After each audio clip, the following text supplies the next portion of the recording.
the RMLD Board of Commissioners recognizes the importance of hearing public comment at the discretion of the chair on items on the agenda. Once recognized, all persons addressing the board shall state their name and address prior to speaking. Is there anybody from the public here? No. Okay. And I think we have, then I think we can just get right into it, right? Yes, sir. So do we want to take item number 2, Greg? Yes. Yes. Who's my office? I don't know. But as you guys all know, John Stenbeck served as a commissioner from 2012 until this past spring. A couple of months back, upon his announcement, the Board of Commissioners, RMLD, those of us that were here,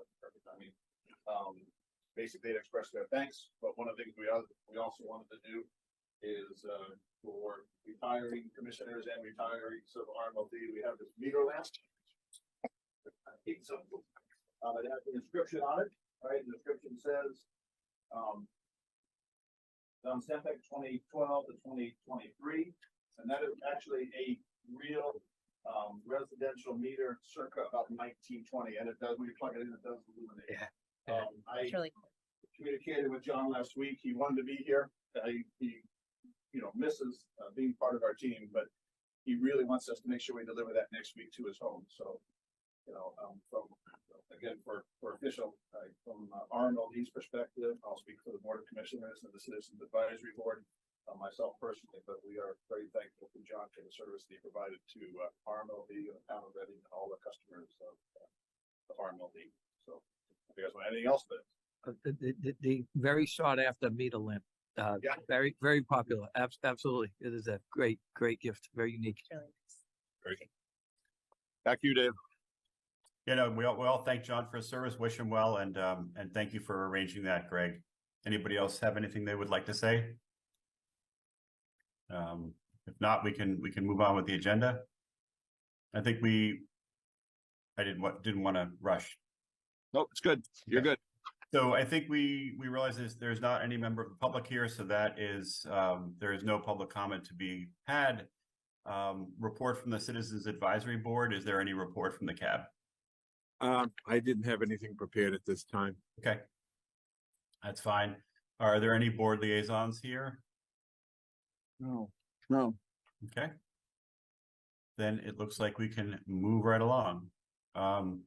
We have a motion to approve several minutes. Would somebody like to make the motion? How about Pam? Would you like to make this motion so you can learn how motion making is done? I think It involves reading. Okay, I'll make the motion. Motion. Okay. So move that the RMLD Board of Commissioners approve the February 6th, 2023, February 15th, 2023, March 15th, 2023, April 19th, 2023, May 29th, 2023, June 7th, 2023, open session meeting minutes as presented on the recommendation of the General Manager and the Board Secretary. Is there a second? I second. Is there any comments or edits on the minutes as presented? No. Okay. Then we're ready for a vote. All in favor? Talbot, aye. Mr. Coulter, aye. Marlene Abita, aye. Pam Daskalakis, aye. Okay, we have 4-0 with one absence. Okay, annual report confirmation, Greg. So this is a motion. We want to, so are we reviewing this report or just voting on it, or what's the motion, Greg? The intention is to vote on it. So the core, so what it is in front of you and what the package is, typical with the way we've been doing annual reports recently. The core meat of it is the audited financials, which we had reviewed back in, I believe it was the June meeting. Yep. And so this is basically the front section, which kind of summarizes the year. It provides, some key statistics, particularly in the power supply and particularly in the power supply. Those are all also captured in the annual DPU report that's already been submitted. It talks about the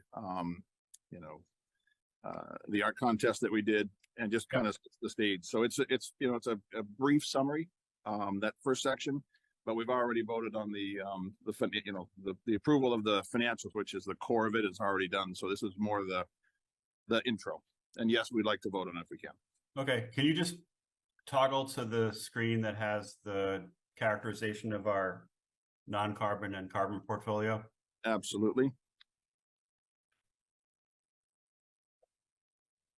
Because I know we tweaked this last year in some helpful ways to reflect. Yeah, we took all those tweaks we did, we just basically updated the data Right, and the dates. right. So maybe just it's worth explaining just for the uninitiated, which may include, most people, what the chart on the upper left is telling us for 2023, and then out beyond that, and why yep, go ahead. Great. So we've tried to put, both these two charts are very important. The one on the left, like someone left there, which basically, the lower left-hand corner is the snapshot for 2022. And then that stack bar chart goes out through, 2032. Obviously our power supply, we have contracts that go out to actually 2051. And we'll talk about that a little bit later. But in order to be compliant, so this basically links to our policy that we set up 2 years ago relative to how we're handling our certificates. And so certificates for us include RECs, renewable energy credits. It includes EFECs, emission-free energy certificates. But as far as a compliance perspective from the state's view, and our target isn't official for any of the MLPs until 2030, and that's 50% of our power supply. Yeah. But the way that it is recognized is you need to retire certificates. In our case, the certificates that we purchase are always purchased. We call them associated with the energy. There is a market where you can actually buy certificates and then retire those certificates. But in our case, the majority of our renewable energy and nuclear has certificates with it. So this chart on the left, basically, that line indicates what we retire. Yeah. So this goes, Dave, you're exactly right. So in 2022, the goal was to retire 26% of our energy sales in the form of certificates. And in this particular case, of that 26%, a little over 20% were effects associated with our nuclear power supply. And then the 5.6% were certificates tied to, in this particular case, those were mostly Maine Class 2, but those are all hydro certificates. The other certificates that we had purchased over the course of 2022, we actually sold rather than retired. Yeah. In that particular case, so that purple, that's 74%, represents the rest of the power. And, for compliance accuracy, while on the right hand, I'll talk about the right hand side for a moment, but from a compliance perspective, per our policy, we are 26% non-carbon. Yep. And I just want to just point out a couple things about this figure on the left. Yes, please. Well, just from a copy editing note, missing the vertical scale of the percentages. Each of those lines represents 10 percentage points, right? Yes, sir. So I would suggest that before you publish this, you get the vertical scale added. And reading so 2022 means reading that 20% of our non-carbon was nuclear, right? Of the certificates that we retired. Yeah, but of our portfolio that we can say is non-carbon under the law, 20% is nuclear, and then the blue is hydro, and that's roughly 5%. So it's about 25% non-carbon. It'll be total 26, but you're right. Yeah, the blue is, the two of them need to be total 26% between the two. Okay. And then just to continue that, for 2023 and 2024, the entirety of our power supply that we can say is non-carbon is nuclear, because through those 26. That's correct. Through 2026. So 2023 through 2026, all of our non-carbon is nuclear, and there's no non-carbon that's wind or solar that we can say is part of our power supply, as opposed to ones that we help facilitate and build. But the actual power that we're consuming that we can claim as non-carbon is all nuclear and no solar and no wind for the next. Right. For 23 through 26. Okay. in terms of what is compliance eligible. That's exactly correct. Got it. So, which is the way it is. I mean, when the only way you can say something is non-carbon is if you've retained and retired the certificates. There's no other way to say that you have non-carbon on your portfolio. Correct. And the key is the retirements, as you mentioned. Yeah, obviously, in order to retire them, you have to buy them, but the compliance obligation is retirement. Exactly. And obviously, we all know we do actively go and start up various projects, and that's reflected in the thing on the right. But then we sell the RECs to others, so they can claim the non-carbonness of it, but we can't. Correct. Okay. Yep. No, you're right. No, that's totally good. I think so. We'll double check it. I think that missing. We'll make sure that 100% on the left is there. It might have been just when it got printed, but we'll make sure that in the final PDF it's there. So thank you for that. I'll add one question to that. So as we think about the customers who have opted into the renewable choice, is there a portion either on this slide or elsewhere in the presentation that talks about that? Not in this one. So we just started up the renewable choice program. It is rounding error right now in terms of the portfolio. So it got lost in the, it doesn't register yet. Okay. Yeah, I think future potentially we could have like a portion that is showing. And just to clarify for everybody, those retirements are above like for 2022, they're above the 26%. And for 2023, whatever the renewable choice is above the 29% that we're about to do. Right. And then following up on the discussion that we had 2 weeks ago, week and a half ago, 2 weeks ago, in December, we'll go back and kind of make a presentation in terms of recommendations and maybe changing the percentages that we do, at least have a discussion about that. But in all cases, that renewable choice is above, but it's still low in adoption, and it's not a big number relative to the size of the portfolio. Since we're in the, sorry, I didn't mean to cut you off. Go ahead. No, you're good. Go ahead, Dave. Oh, it's a good opportunity. We have this public meeting. We might as well plug the program. Greg, do you want to say for anybody who might be watching what renewable choice is and what they would do to enroll in it? Absolutely. Yeah, since it's a public event. So we have a renewable choice program that we offer to all customers, all rate classes, commercial, industrial, as well as residential.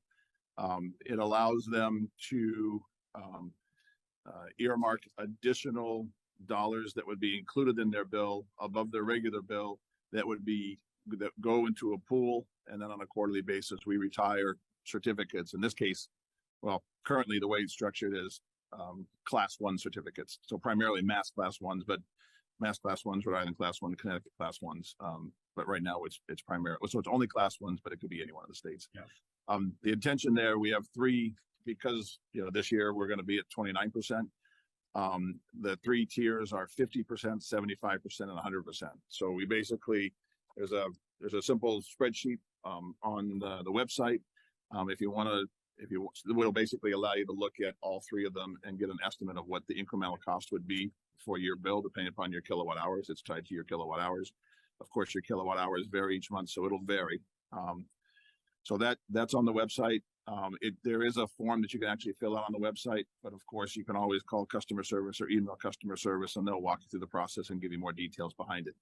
But the intention, and as we just mentioned in our conversation, we as RMLD purchase more certificates, whether EFECs or RECs, and various classes of RECs. So we purchase more than we retire tied to our policy. So basically the parts that we might sell from a ratepayer perspective, the dollars that come in are basically balanced against the retirements, the dollars that we would have received from the certificates that we would have sold on the open market. So for the individuals that want to participate, they can become more green. Got it. Yeah, and for industrial customers, we have a couple of industrial customers participate, and so we send them an annual letter that they put into their files. So we always control the certificates, and starting in 2030, we have to by law. But we give them that document, and then if a customer has an interest, we can send an individual report to them, a residential one. So that's how it works. But there's a link. Yeah, there's a link at RMLD's website, and is there a special phone number? I mean, just in case there's somebody out there. No, it's the main phone number. Okay. It's the main phone that's on our website, etc. It goes in, and if they happen to call after hours, they'll end up our phones are staffed 24/7, just, public announcement. Our control room is staffed 24/7. So if customer service is not, customer service window is not open, then it goes to the control room. Okay. And that individual knows to send people to the right direction. Last very, very quick question. Ballpark it. Let's say I'm somebody, I have $100 a month electric bill under the normal program here, and I decide I'm going to enroll in renewable choice and go 100%, that I can say 100% of my power is from non-carbon, and my current bill is 100 a month. Ballpark it for us. What do you think their bill is going to go up? 120? Go up 20 bucks? At the most. So at the most, they'll go from $100 to $120 to go from 29% to 100% non-carbon. Correct. That's where we're at. Yep. Okay. Good. Now I'm going to admit that, well, I'm not going to admit it because, No, you're going to sign up. it's like, it's one of these things where, I'm somebody who talks about, oh, we need more. And then I myself have not signed up for this, which is embarrassing, but I'll say it right here. And so I'm going to go do it, but it just kind of reflects how we are all so busy that, it's easy to not do, let certain things slide. But anyway, that's all. No, that's great. Thank you. My own hypocrisy. All right. So there you go. Did we do the motion? Yes, we do. We already did it, right? We motioned and seconded it. No, we didn't motion. No, we did Not motion. We didn't We motion. didn't. Okay. Who wants to move? I think Pam was great at it the first time. I can do it again. You did a good job reading. Thank you. Lots of practice. Move that the RMLD Board of Commissioners approve the annual report for calendar year 2022 as presented on the recommendation of the general manager. Second. Okay. We have a motion and a second. All in favor? Talbot, aye. Sculter, aye. Marlena Beta, I. Daskalakis, aye. Okay. Thank you very much, Greg. No, teamwork to do that. What do we got next? Policy reviews, 2 policies. So I'll walk you through, there's 2. One is the strategic plan, policy 18. The second one is vehicle use, policy 31. The original, so in the package, the original, and again, just so everybody knows, we try and do, there's 31 policies that we have. We try and cycle through all of them over a 3-year period. So we try and do at least 1. Sometimes we're able to do 2. We have 2 for tonight. The strategic plan one, the original version was pretty simple to begin with. We just looked at it and basically streamlined it because it was another one on the list to be taken care of. And the key changes that we made to it, there are a couple of real simple changes we made to it. The first one is, in the original one, it defined what tools we needed to use. It focused on SWOT, strengths, weaknesses, etc. While that is a very good framework and tool, etc., we're a municipal utility, we're a little different structure. So anyways, the recommendation is not to put the tools that we would use or the frameworks in place, but still keep the intention to do a strategic plan. It originally was set up for every 5 years. We given the dynamic nature of it, we talk about this literally every meeting, but you'll see some highlights later, in a few moments. So we kind of walk through the big picture overview of it. The other element that it had in place was it talked about RMLD will develop internal operational plans to implement the strategic plan. We decided to delete that. We kind of think it's obvious that you need to execute on a strategic plan. So we deleted that text. So at the end of the day, it's not significantly different. It's just a little bit more streamlined. Okay, so can I just ask a question? We're looking here at a memo about the changes, but do we have red lines later on that we can just look like a couple pages ahead? Yep. Yep. So there you go. So that's on the screen. Yeah. So I think what's worked out well, the team basically puts together the summary, the indicated changes, the original, and then the final, and then this one is the red line. Okay. The other thing that we added here that we thought was kind of important, and we'll talk about that in the strategic plan anyways, is we also inserted, you can see in red, mission statement. Vision statement's important. We'll walk through that in a few minutes. The mission statement is different than the strategic policy. Oh, yeah, absolutely. Yeah. A mission statement is, right. This basically says that we need to put together a strategic plan every 5 years.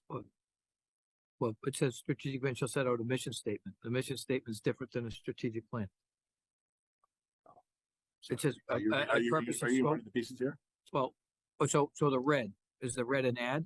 No, well, that red's an ad. Yeah. That's what I'm saying. A strategic plan is not a mission statement, right? So if you're Correct. adding that in, what's the mission statement is completely different. Yeah, so, what is meant to, when you look at the, without the edits, it basically says the strategic plan should include the mission statement and the vision statement. The way we kind of look at it, the mission statement basically, and we went back and did a little bit of research on it because people talk about mission and vision, et cetera, but mission statement basically is who we are and what we do. The vision is where we're going. The strategic plan is how we're going to get there. And then the goals are milestones to make that happen. So those four pieces kind of fit into it. Just having it with vision, we think the mission is important in terms of laying out what a vision plan, what a strategic plan is. You'll see it. It's literally the first slide of the deck we're about to look at is what's the mission and what's the vision. And then the bulk of it is what's the plan behind it. Does that make sense? No. You don't like it? I don't like We it. can. Yeah, that's we can fine. delete it if That's you fine. I'll go over it. I just don't. Okay. Let's scroll through the red lines. That's a good point, Bob. So let's scroll through the red lines and see what else you're asking us to vote on this tonight, Greg? Sir. Yes? Yes, sir. Yes, please. So, maybe there's an argument that we give ourselves one cycle to, read it more carefully and see if we have maybe tweaks we want to make. It is a pretty important mission policy document. If the suggestion is that you want to read it and then we vote on it next month, we could do that. That's fine. That's what I'm feeling like, just from what Bob said, and I also would like more of a chance for us all to look at this, and unless anybody disagrees and feels strongly that we need to vote on this tonight. Only this I was big, gonna say, right? maybe we could do it. One page, right? It's half a page. It's a half a page. Okay, so you want, okay, all right. Now, do what Bob and Greg just explained, that the strategic plan shall include and omit set out. Oh, that's fine. So include, that's a better way to do it. Yeah, sure. That's what you said, Okay. right? That's And what I that said, yeah. It should be a mission statement and then say what that is, which you say is who we are and what we do, Yep. comma, a vision statement, which is what we plan to do, comma, and a strategic plan defining how we plan to get there. Like you just said all those things, Yeah. but they're not in here. So Sure. um, Yeah, we can insert that sentence that in there. would that break it down more.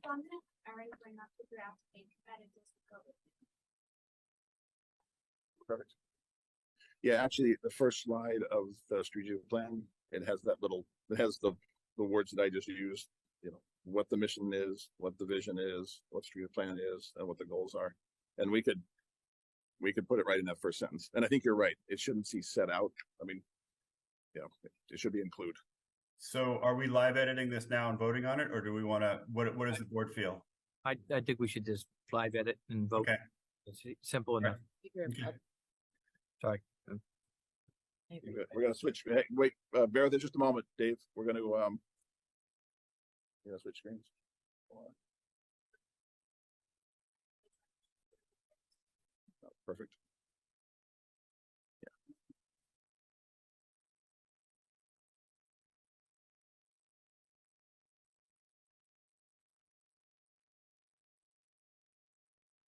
I hate this strategic plans to be more like engineering driven / and then the Data. mission statement is, Oh, you're gonna see it. Let's.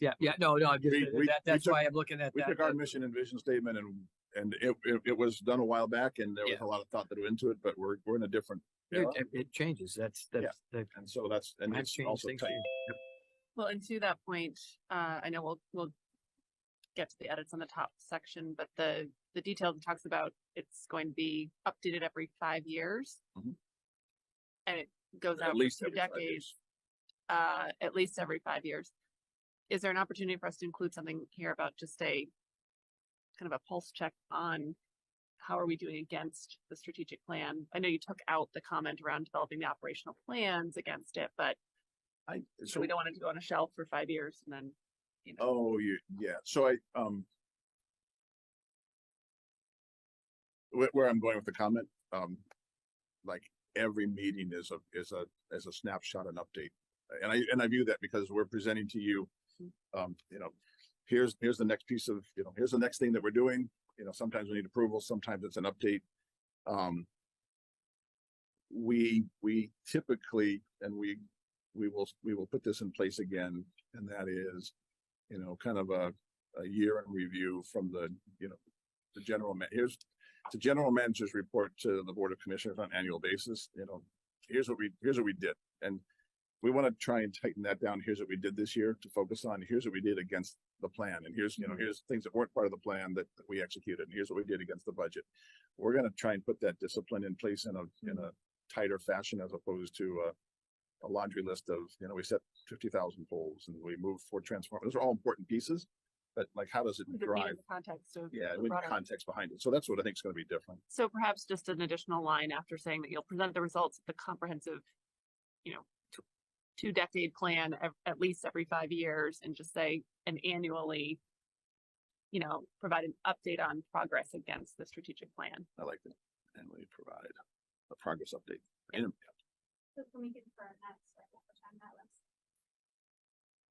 So I would keep it as is, as drafted in the first, and then say, and annually provide a status update Period. on the progress against the strategic plan.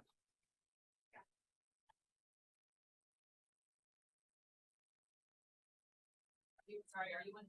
I'm on the edited one. I'm on the one Section with the 2, policy details. right after commissioners, right? yes. And annually provide a progress update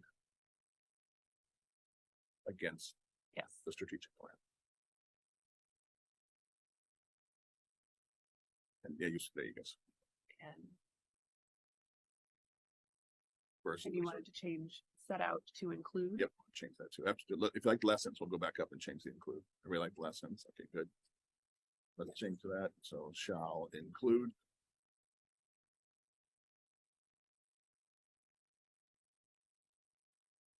And then say, after the words mission statement, say, Oh, go ahead. Yeah. So, you defined it so succinctly, just who we are and what we do.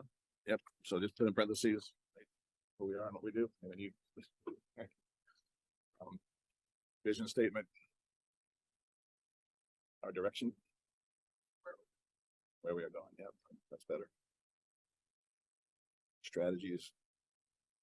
Oh, How to get there. yeah. And you might as well put, and and milestones.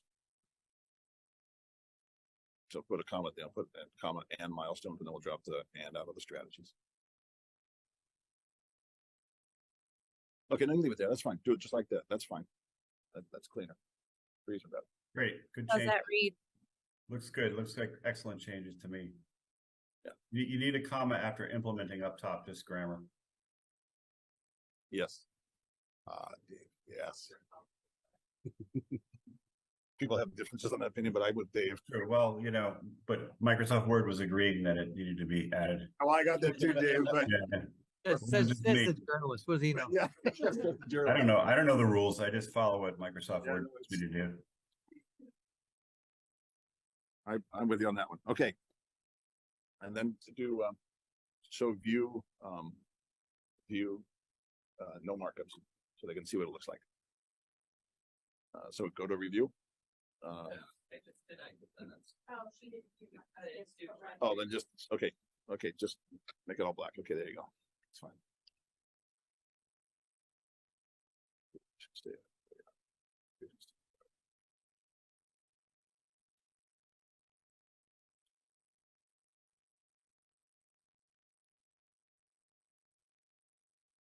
When we've added annually, do we want to say in the first quarter or the fourth quarter, just to be like, when is annually? Is it right now? Is it next month? So I'm gonna shoot for the end of the year, Dave, but Okay. The fourth quarter ends up being, we got budget stuff to do. Sure. Yeah, Okay. I think annually's good. That gives a little bit of flexibility as a group. Are we good? Are we good with this? Yep. Yes. Okay. I don't want to rush anybody, but you want to vote on it? Yes. Okay, so did we already do, I'm sorry, but did we do the motion and second yet? I No, think so. Okay, so if somebody needs to Oh, make it's like- Move that the RMLD Board of Commissioners approve policy 18, strategic plan, revision 5 as presented on the and as amended, just add, recommended, the recommendation of the general manager.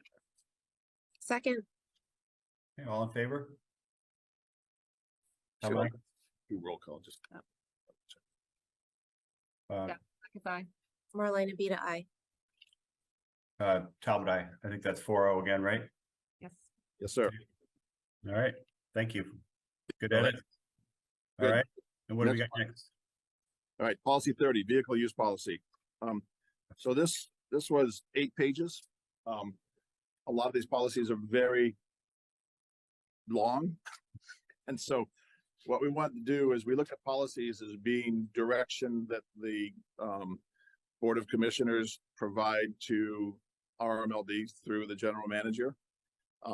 This particular one, we thought, so the majority of it, we're going to move to a procedure. It'll be an internal procedure, but we still thought that there were key elements of policy 31 vehicle use that needed to be on this, that were comprehensive in terms of these are the key pieces of the procedure. And we tightened it down. We added several items. There's a description there. We might as well bring it up and take a look at it. It's only a page and a half. But you know, the key piece of it indicates more clearly that there are responsibilities and duties to using company-owned vehicles. And it's in terms of how the vehicles are treated, and also responsibilities of the employees while they are driving them. And the first one, so you can take a look at it. It's right. So go down to who's ever got the screen, scroll to the actual clean version of the policy. It's probably easier to look at it this way. I think the key pieces are the policy elements. We can walk through each one of them unless you guys have some particular pieces, but we focus right out of the gate. Drugs and alcohol, you got, you know, Bob knows us intimately well. We are a electric utility, safety first and foremost. So we brought that up and made that very clear. And then we went to the second piece, right? Vehicles are for official work purposes only, unless expressly, authorized to go to a conference or whatever. You know, if, you know, we do have vehicles for the engineers in particular, as an example, where they have company cars that they can use to take home. So we have 2 categories, take home and not take home. If they are a take home vehicle, we want to make sure, and everybody, there's nobody new here, but they understand that there is a tax implication if they use the vehicles for commuting, and that's nothing to do with us. It's IRS type stuff. There's, you know, item 4 is I'll just real quickly, the key things of it, you know, responsibility to take care of the vehicle, responsibility to make sure that it's maintained. We have a facilities team that actually maintains the vehicles. You know, there's the safety piece that goes back to 6, pre-trip inspection. If there's anything wrong, that should be documented and identified as quickly as possible. 8, distracted driving prohibited. That's a state law anyways. It ties to cell phone service, but distracted as a little broader perspective. Only RMLD employees are allowed to operate vehicles. Seem pretty basic and simple, but these are things. Is there anything 12, smoking, vaping, etc. Prohibited. No firearms or weapons. Item 13. The operator, right? 14, right? All of our job descriptions have the requirement to have a license, a driving license of some form. If you're operating any of the trucks, it needs to be a CDL. And, you know, you're supposed to report moving violations, right? And any accidents, of course. There's a whole accident procedure as well. But we tried to keep it very tight so that everybody in the company actually reads these procedures. We brought these procedures, you know, when I don't know the exact number, but 31 procedures, average length of, you know, 6 pages. They don't usually get read. And so we're trying to tighten them up so that from a policy perspective, and then there's procedures behind it. But we want the key policy pieces to be clear to everybody. And when they have questions, they can ask it. So this goal here was, as we've done in the past, a streamlining, but also we paid a lot of attention to what actually went in there. And we've spent several discussions to try and refine this down. Anyways, so we like the end result. Any questions, thoughts, reactions? Go ahead. I just have a couple of clarifying questions. So on number 6, before you choose, the driver will complete a pre-trip inspection and submit written documentation per procedure. I read that and say every time you use it, you have to submit written documentation. No, the procedure will be if there's a problem. Yes. Okay. Yeah. So they have access to whatever that procedure is. So the procedure will be, you know, if there's something wrong.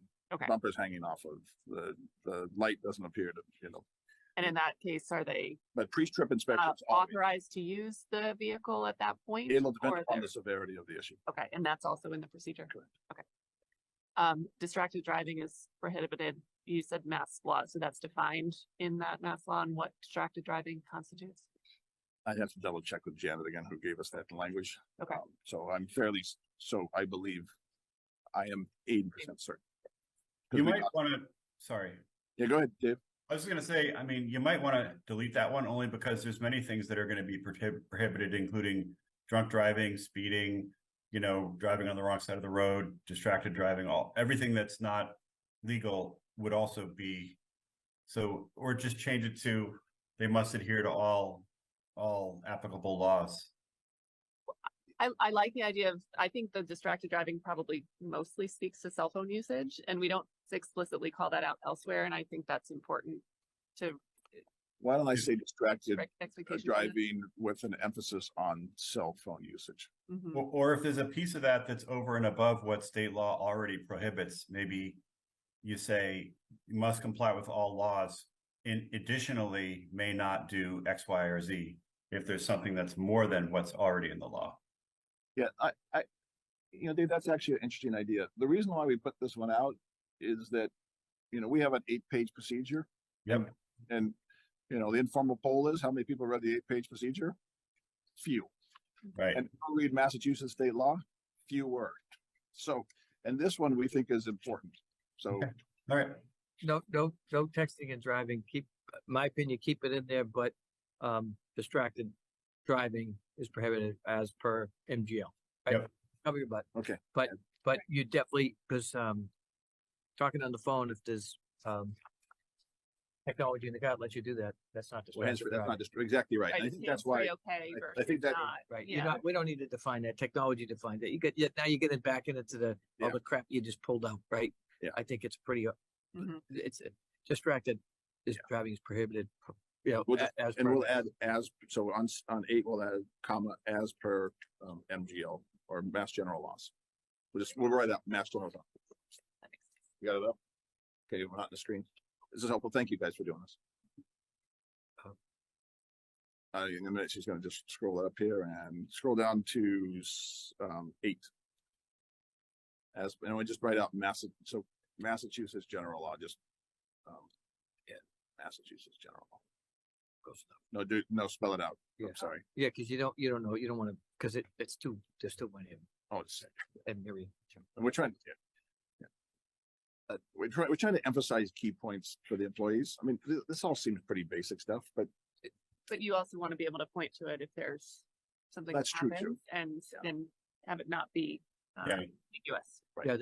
Yeah, you do need to add a line in here that this is a policy that you are subject to a drug test. Per the policy. there's a whole policy that talks about drug tests. Well, vehicle use, there's specifically, you need to have something in vehicle use that says, Okay, there's 0 tolerance, and maybe we add there, Yeah. and all drivers are subject to drug tests drug testing per, per the associated policy. I'm gonna talk, I mean. yeah, whatever I policy. just, you need to, if there has to be a statement in there that says, if you get into an accident. Well, there's a whole process that we, I mean, That is correct. there's a procedure. Okay, good. So we'll add, vehicles, or driving vehicles, comma, so just no comma. And all drivers are subject to drug testing. Yeah.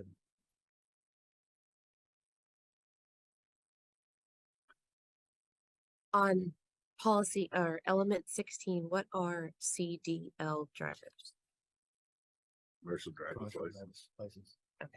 Yeah, and that applies to, so our larger vehicles, not the pickup trucks, but the bucket trucks and the diggers and the wires, those all require Class B CDL licenses. Just given the size of the vehicles. Right, quick question. I know in some other communities with CDL drivers, Okay. they do random testing. We do. Okay. Yeah.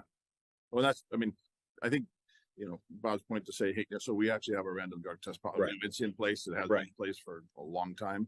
But I think, Bob's suggestion to add that text that we just did to 2.1 just makes it more clear.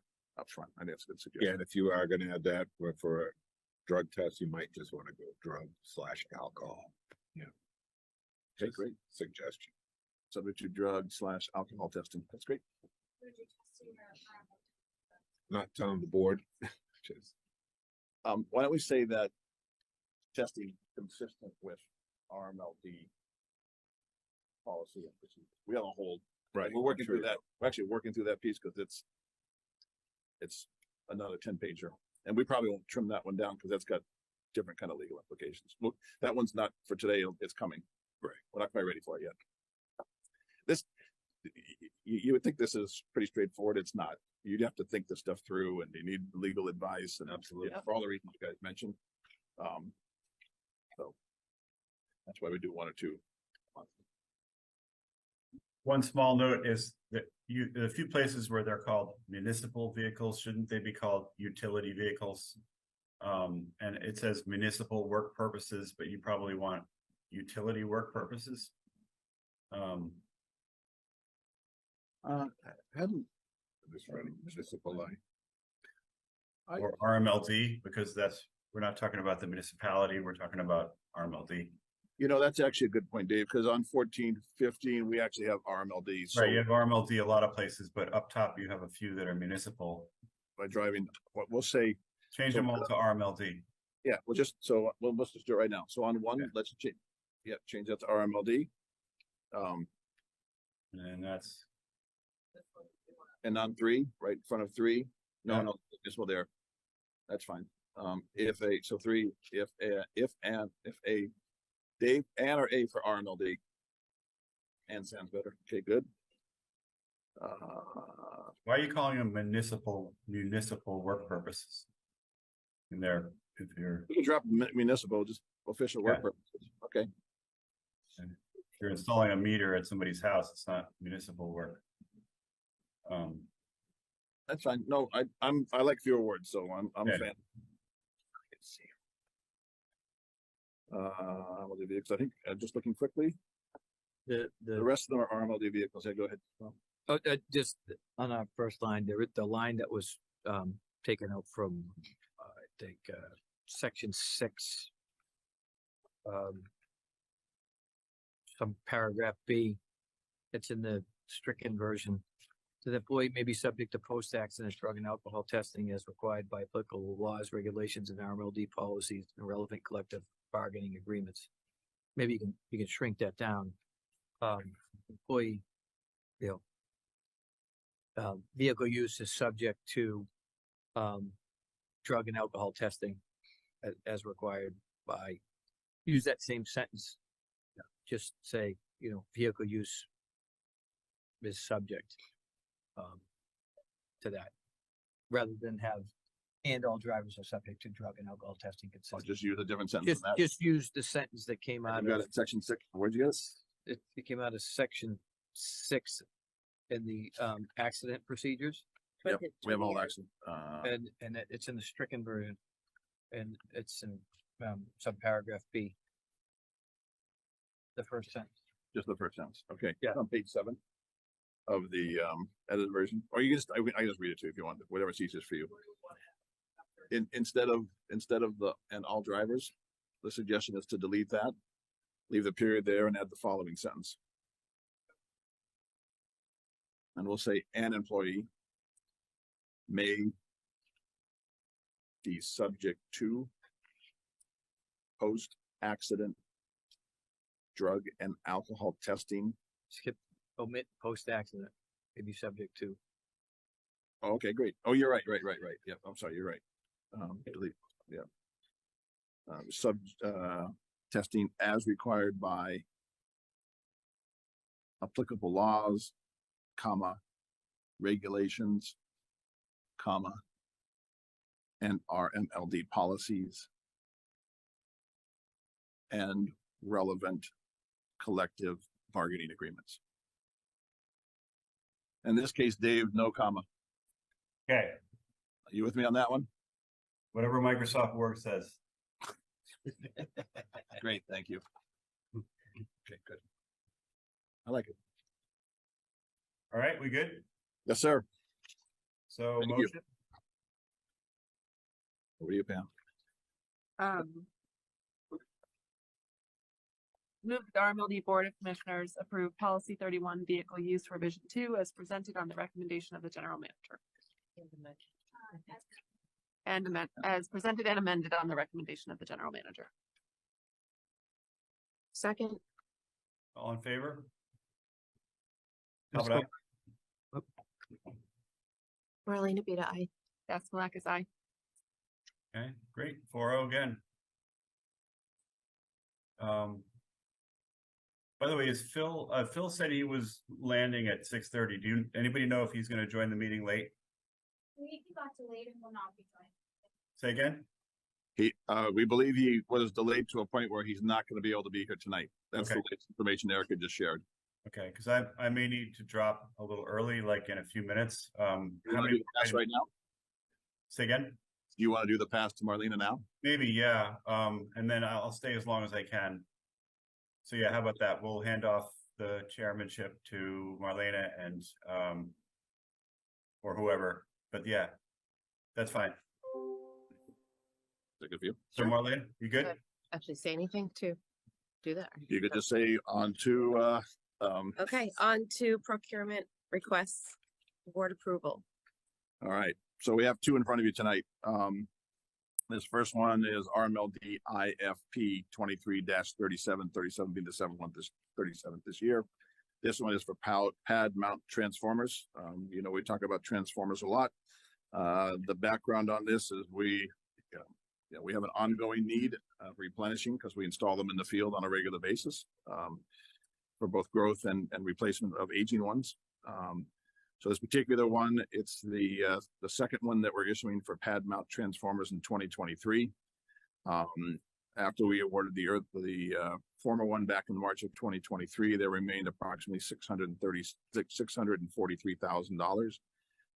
So we tuned up and updated the specifications. It was sent out to 11 vendors. We included 4 items, 4 different types of pad mounted transformers. The response, we received 3 responses. And where one of the companies, Wesco, submitted 2 different versions of the response. As recommended, the pricing comparison. So on the back of your page of the proposals were reviewed, analyzed, and evaluated by staff, including the technical team for adherence to the technical specs. The purchasing team went through the details of all of the other bid requirements. The recommendation was to award it to Wesco, who is a distributor. We've done a lot of business with them in the past, for $659,580. On the back of the page, there are the various proposals, but the second proposals that Wesco put together, they were fully compliant, fully responsive, and they appear to be fully responsive based on the past experience. These are all GE transformers, and they range from 37.5 to 100 kVA transformers. There's more details here, but questions relative to this is a pretty standard process for us. Yeah, go ahead, Pam. It's a question on the, so the Wesco bid, the note says this is a proposal. The quote is valid for 30 days. Is that valid as long as we then officially award it or put out the purchase order and then the price is fixed, or is there any risk of price change? Oh, so there are, as we talked about last time, some people will come back with price change provisions. This one doesn't have any. The bid was received September 30th. I'm sorry, September 13th. Okay. So our intention is to present it to you guys and have it approved. So that's within the 30-day period. Okay, so they all are at risk of, no matter who we awarded to, there could be a change in the pricing, or this pricing is fixed once we. These particular ones are fixed. This particular project is a fixed price. Okay. Yeah, and the delivery times are 37 to 36 weeks. Now, interestingly enough, right? All of these are the same transformers that we had bid last time through, and last time earlier, back in the March, we just did some quick examples. So it was 37 weeks for delivery times. The delivery times have moved out to 40 weeks or so. And the prices, actually, yeah, the prices have come down a bit, which is good. So we are interested in executing this, and we'll talk about transformers literally every other period, because they're a hot commodity, and we need them to run our network. So what is the reason, and I know Bob does this all day long too, the first Wesco bid shows the Eaton product coming in at 209 weeks, is that? Yeah, so they're a distributor, so they had. I know you didn't go with that one, but Yeah, no, but literally there's some of these, 209 weeks, right? And where a year is 52 weeks. Yeah. Like literally, so we are not, we're dealing with an order that we placed a year ago. And there's some confusion in terms of, there's some paperwork issues.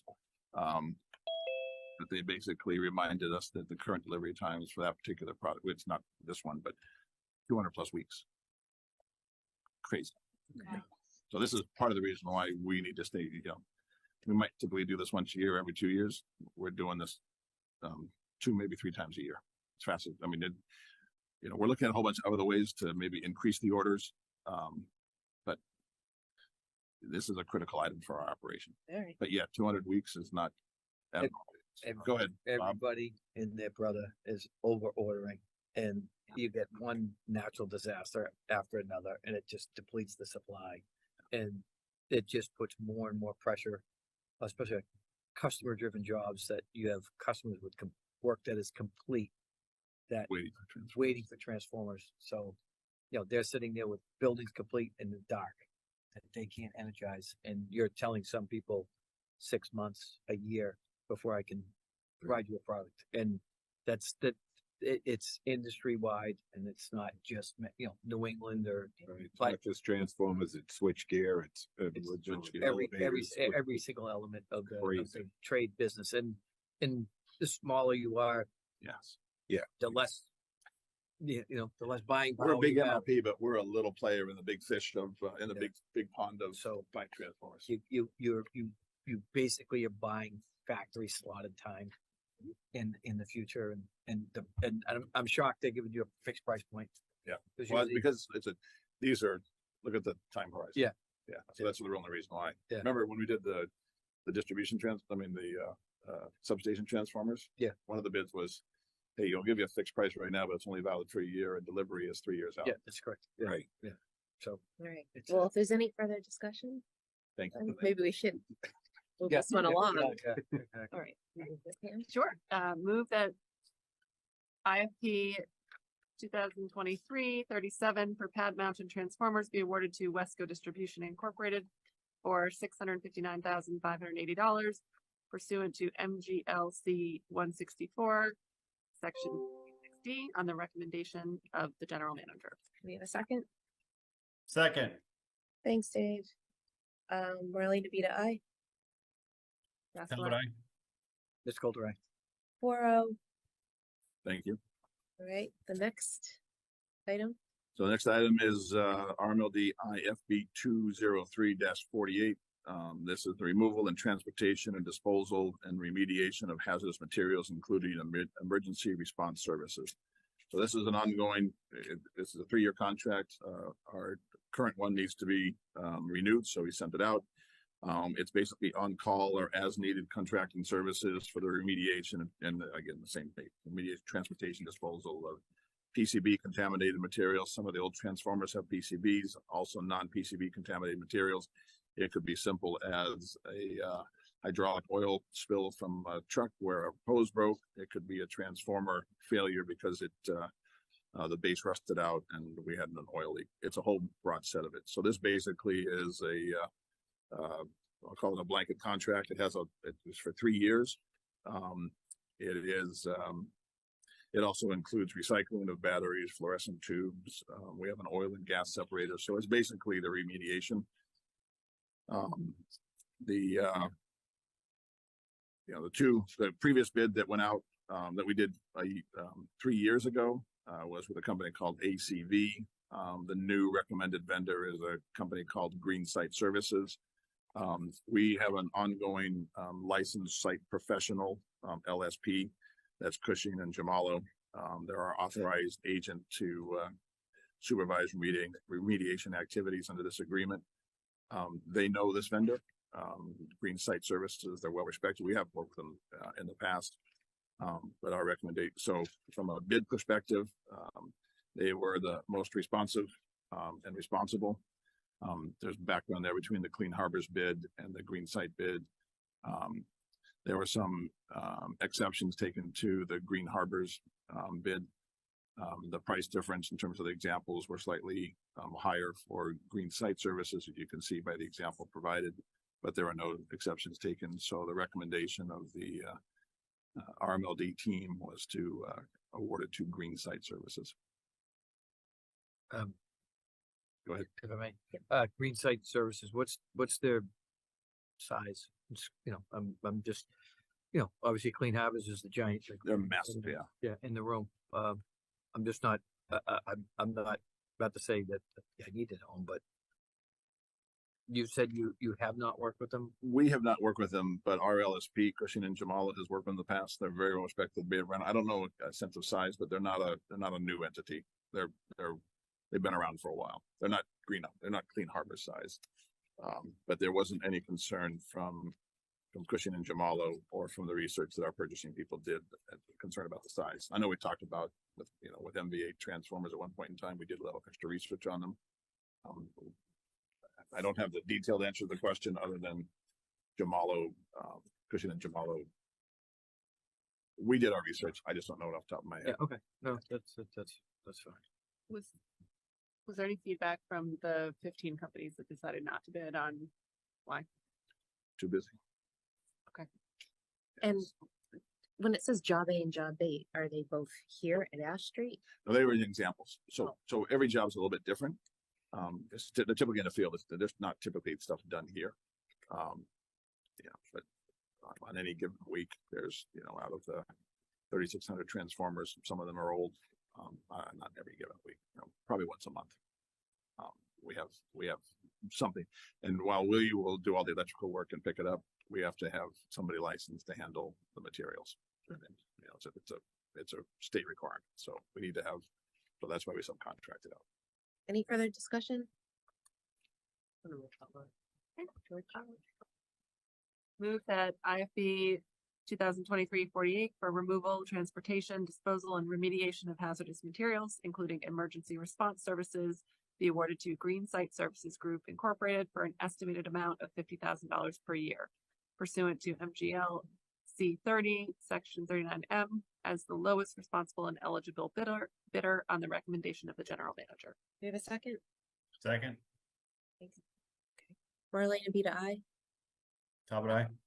That's what I can say. Sculptor, aye. And I do have to drop now, folks. So, Thank you, Dave. Thanks you. very much. Okay, have a nice night. Moving on to our strategic plan with General Manager Greg. I am so excited to talk about this. And I mean that seriously. I'm fascinated by this. Go ahead. I'm sorry.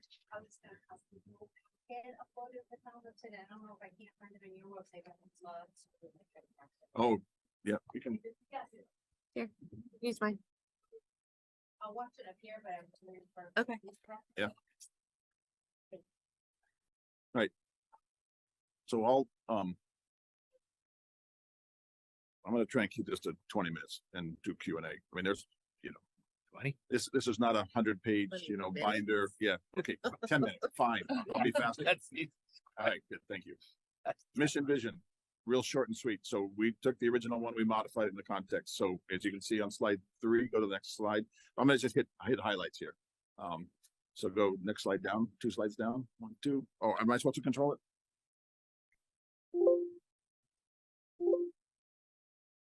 Yep, I guess I got it. Okay, great. Okay, perfect. Okay. So mission. So again, we talked about mission, what we do, vision, where we're going, strategy, how do we get there, and goals or milestones. Mission, right? So we tried to clean this up.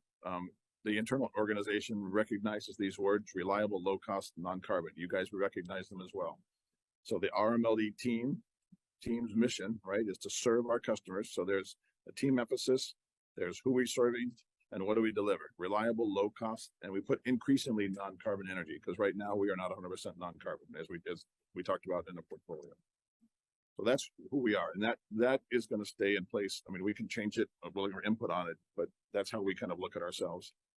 The vision, we spent some time trying to trim this down, but the vision is that the RMLD team's vision is to innovatively support electrification. That is a state mandate, right? And the required transition to non-carbon energy with customer engagement. Again, we're trying to focus on the customer.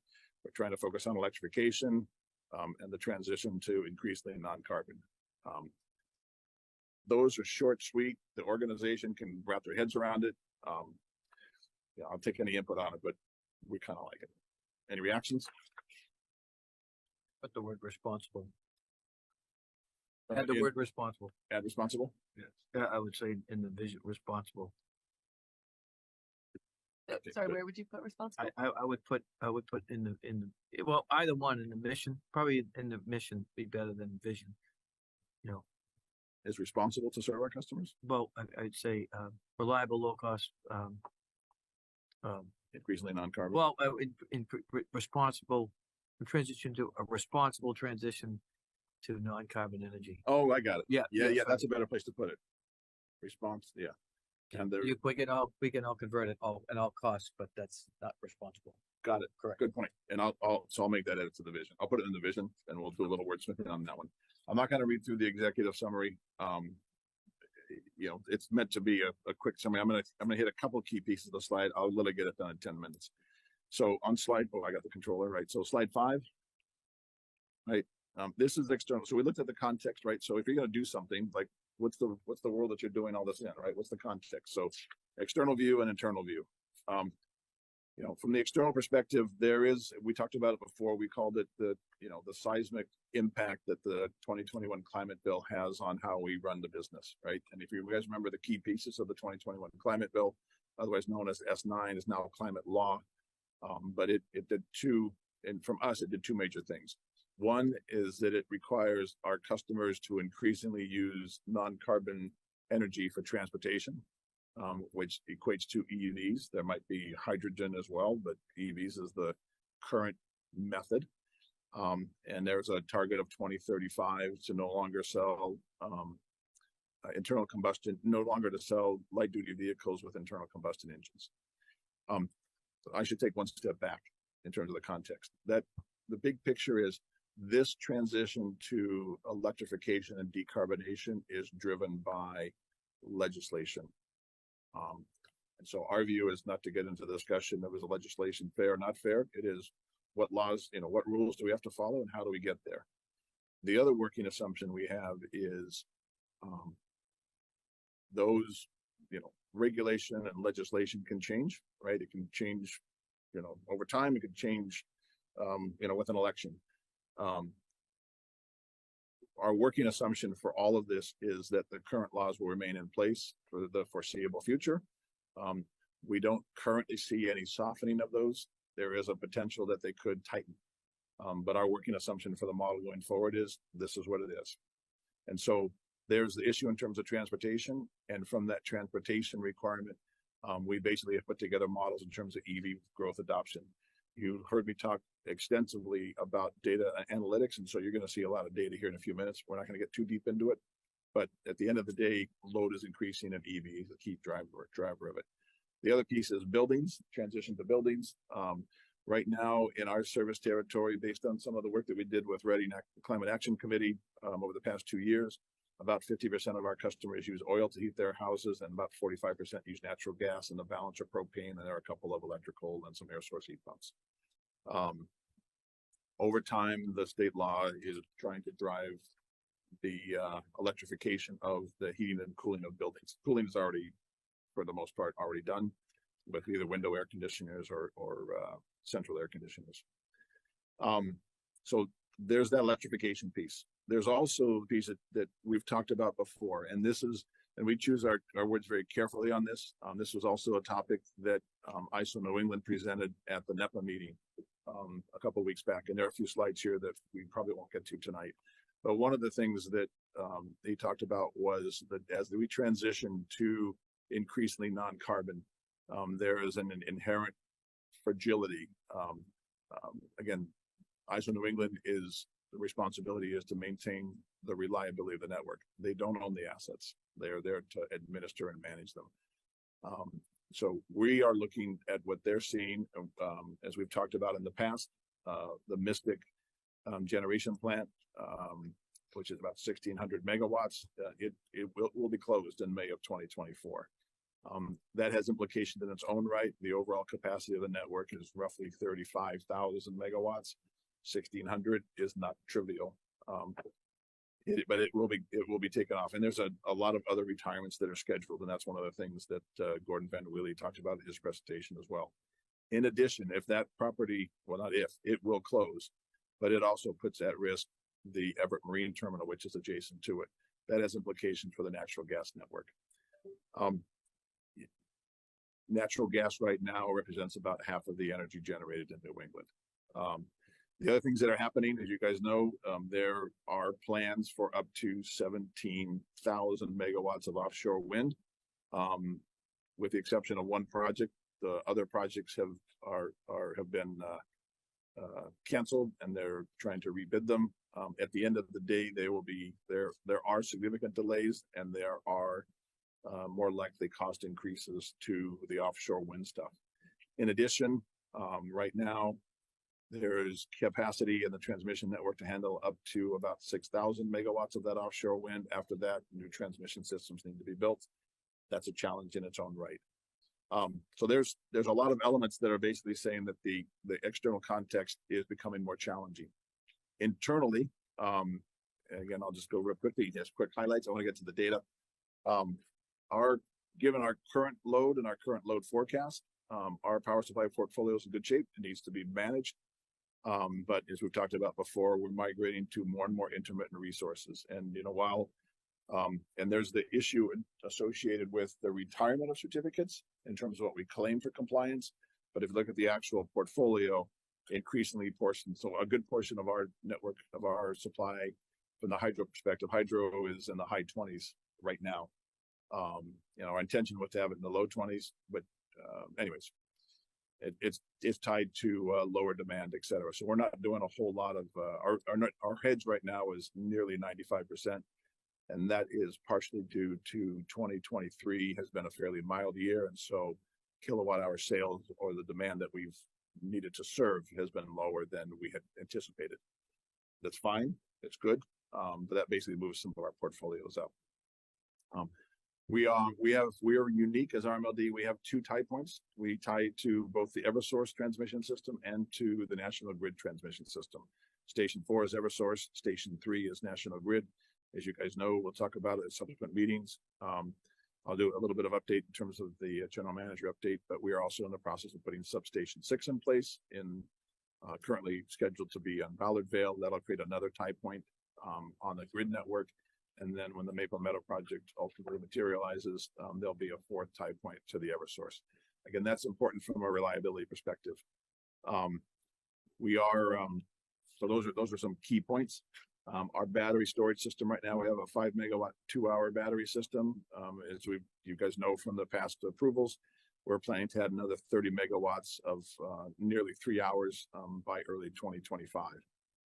That's going to be for both reliability and also for peak management. I'm going to go quickly to slide 7. So there's 3 quick slides here, and I'll go faster. But this is a load forecast between 2023 and 2050. It nearly doubles. We go from nearly a little bit over, just under 700,000 megawatt hours of sales up to a little over 1.2 million. If you look at those stacked bar charts, there's a lot of detail in here, but the key thing is above the orange is the residential. It's the blue and the light blue. The dark blue is EV. When you say EV residential, any of the fleet vehicles are captured in the industrial and the commercial, mainly the industrial. But that is really resident. That's home-based, individuals that drive sedans and SUVs around transitioning. We made the assumption that it's not quite 100% adoption. A lot of the forecasts have the adoption in 2045, 100%. We thought that's a little bit optimistic. So we're a little bit softer, not much, 97% by 2050. There are about 55,000 vehicles in our service territory. Right now, there are approximately 1,000 EVs in our service territory. So there's a long way to go, right? So you can look on the left, 2026, we begin to see some pieces. You get to 2038, right? It starts getting big and it's noteworthy in 2050. So key piece is EV is a key adoption. Remember, we talked about legislation. So we're designing this around the current legislation. That could change. Adoption could be faster, it could be slower. Air source heat pump is an important piece of it, but it's not as dominant as EVs. If we look at this is now monthly load shape, and there's a couple of key things behind the monthly load shape here. Each of those blocks, 2023, there's 3 blocks, 2023, 2038, 2050. 2023, as you notice, and again, the same blocks, orange is residential, the green is commercial, and the yellowish across the top is industrial. On the far right-hand side, you'll see the addition of the dark blue and the light blue, and that's what it looks like on a month-by-month basis. So that's important in terms of how we think about the network and the intermittent nature of it. 2 things, a couple of key things come about. One is the summer load between 2023 to 2050, it's about 60% higher. But the winter load basically doubles. So the winter load in January of 2023, and we look at January of 2050, it's nearly twice the size of it. That's expected due to the air source heat pumps and EV charging. We put a small assumption in on EV charging that EVs in the wintertime are typically about 15% less efficient. So there's 15% more we have to drop in. If we go to then a daily load shape, and can we move that window just a little bit off that piece? You go to the upper right-hand corner. Can I just ask a tiny question? Any question. Here. Why in 2038 and 2050 do you have the EV? It's not even a sliver in July. Wouldn't they still be charging their cars in July? Can you go back? Either one of you guys just go back and slide. Right, she has it up now. And Oh no! Not the EV, but the air source heat pump. oh, wrong color. Okay. Yeah. The EVs are there. Air source heat pumps smaller. It's still there. So it's already. So that is purely that blue is the incremental load. So the assumption is that the air conditioning load that's already there right now is in the orange, and Got this it. would be so. The working assumption is that air source heat pumps are replacing existing window air conditioners and existing central. They tend to be a little bit more efficient. They'll be a little more of a net. It's a net neutral perspective. That's why Thanks. they disappear. Okay. Sorry to Question on this too. Are you, Which one? I'm sorry. so in this modeling, are you assuming any average temperature change for the months over No. the course of this? No, we're not. We're not assuming any increase in temperatures. Weather. That's a great question. Weather is it is the driver of our load. So we're not, Right. and we're basically, so we talked about data analytics. We've got some really sharp guys doing really good analytic work now, which is how we're able to create, go down to the hourly basis, which I'll show you in just a second. But, and again, we continue to update the model, but this is think we- pretty insightful stuff. Oh, it's great. I think it would be useful for us But we to could look at a put a sensitivity analysis yeah. around average temperature changes Yeah, over I think the next 20 that's a years. great idea. This one is 9, and the reason why this one's in the summary slide deck is, remember how we've been talking consistently about, so that top, both of those charts on the left-hand side of this chart, those are basically an average load curve for RMLD from midnight to noon to midnight. So across the bottom are basically 24 hours. That curve looks very flat, and the reason why it looks very flat, it's actually from the bottom to the top, it's a factor of 2x, but because of the way the shape, because I had to make the other piece, it looks flat than it is. But we've said consistently that our intention for EVs is to have EVs charge overnight. So for the next 10 years, great.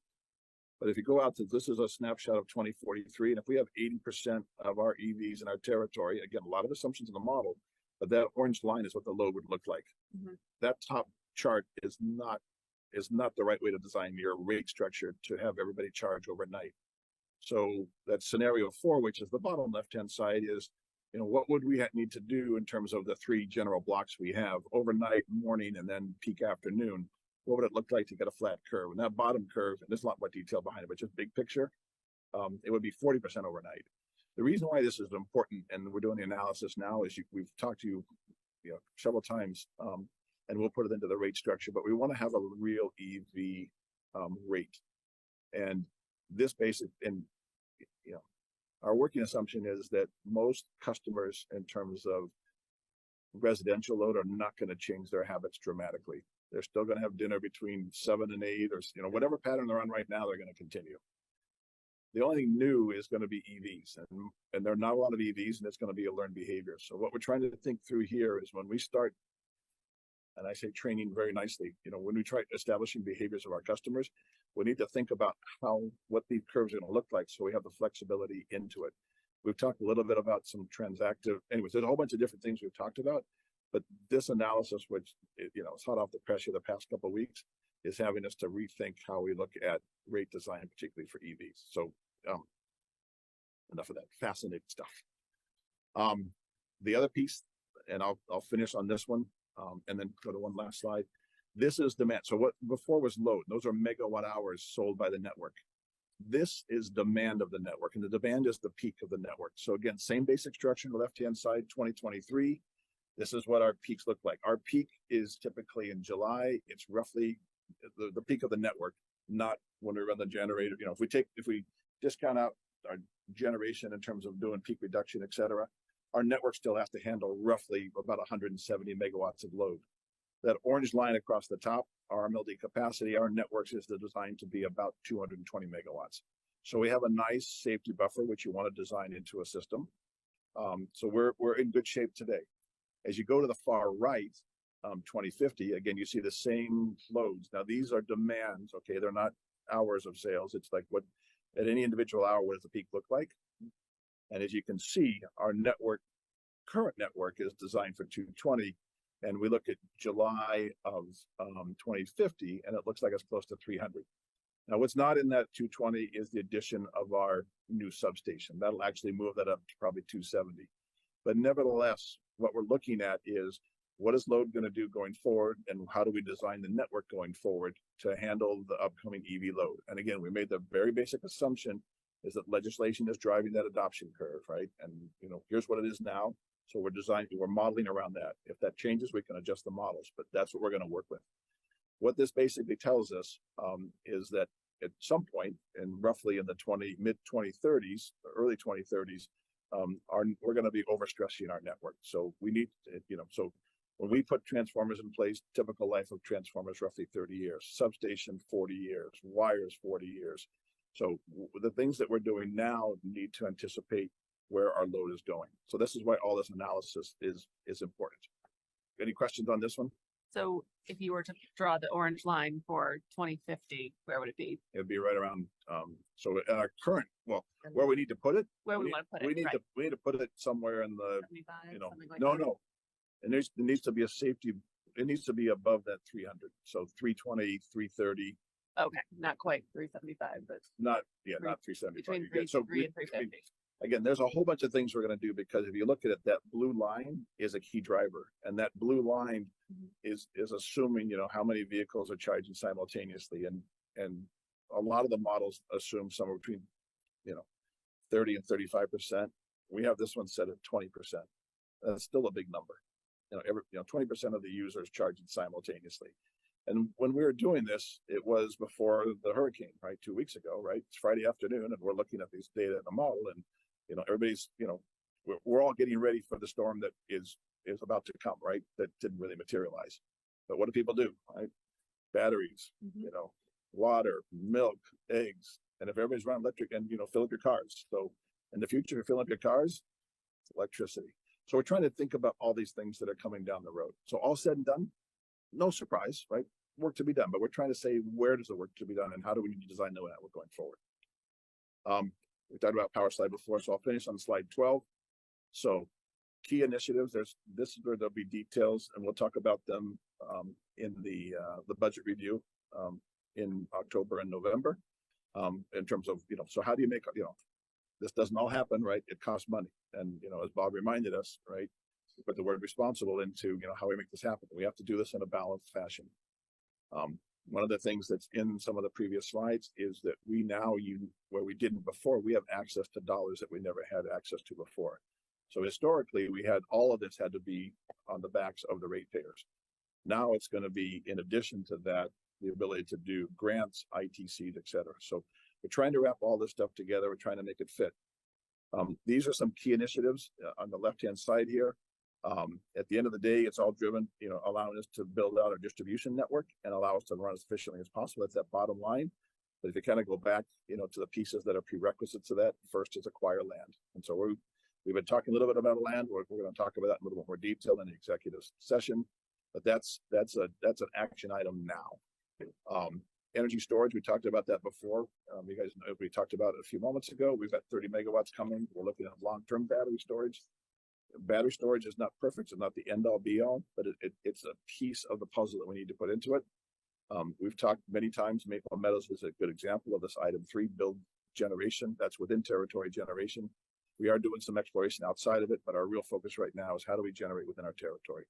And the reason to generate within our territory, as you guys know, capacity and transmission costs are just under 40% of our cost structure, and they're going to increase. They're going to get higher and higher. So we're not planning to be independent from the grid. We're trying to establish, what's a reasonable target. Might be 40%, but when we get out to the the early part of 2030s, we want to be able to generate somewhere in the range of, think about plans, targets, 40% of our power is generated within our territory. There's a net savings by doing that. Solar will be part of it, but there's not enough land to make that all work. The metering project it's going to allow us to monitor all this stuff. I've got installed workflow billing. For another time, we can talk about Cogsdale. Our internal platforms for the right now are almost all up to date. We were behind, significantly behind in some of our software platforms. They're now up to date. Our security was tight. That's good, but there's, that's ongoing stuff. And then the last piece there before, the second to the last one is transform the campus. That transform the campus is what do we do with this site? That, this building and the operations building is not ideally suited for how we operate right now, but the operations building, as we've talked about before, we need to do something with it. So we either rebuild it or demolish it or do something with it. So that's a catalyst for the transforming of the campus. And that is, we've talked about before, the town has an interest, right, in terms of doing of this site. So there's a discussion for another day that's going to talk about how we transform the campus. That's a discussion right now, but actual actions need to take place in 2025, 26, 27 timeframe. All right, there you go. All right, that's 20 minutes. Sorry, Bob, I really tried to get it done. Right. Petty time. Any discussion on that though? Before we move I tried. to Ben Blumenthal doing the finance report. Thank you, everyone. My apologies for my voice. I'm recovering from COVID from 2 weeks ago. So if I trail off, I'll try to speak up once again. So good evening, everyone. Just waiting for the slide deck to come up. I promise I will be no more than 10 minutes. So this is a brief update on where we stand in terms of our financials and in particular financial milestones. We will be going over a more detailed budget on the October 19th CAB meeting, and then subsequently on October 25th, the Board of Commissioners meeting. So this is just a small tidbit, a little preview of what's to come. As I said, the calendar year 2024 budget is currently being finalized. I'm working with staff right now in order to make sure that all the pieces are together. Greg, I, and Bill are looking over a few other final items. And once we have those pieces together, we will present a formalized budget in those meetings. So you won't see too many of those updates here. In terms of staffing, we have promoted internally 2 staff members. Our longtime senior accountant was just recently promoted to manager of accounting. Our recent staff accountant, who we just brought aboard, has been promoted to senior accountant as he has taken on the entire payroll services here at RMLD. The individual who was in that role wanted to transition to a more hands-on job and a different job trajectory, and we wanted to make sure that we afforded him the opportunity to explore his career growth. And as of this week, this Monday, we have recently onboarded and hired a brand new staff accountant who comes in with Great Plains experience, and he is literally hit the ground running as we speak right now. So I am absolutely thrilled to have such great staff to really complement the work that we're doing here. Moving on, just a quick update. The above the line payment, as you're well aware, the 20-year agreement we issued a payment totaling $913,304 across the 4 towns that we serve. 61 grand for Linfield,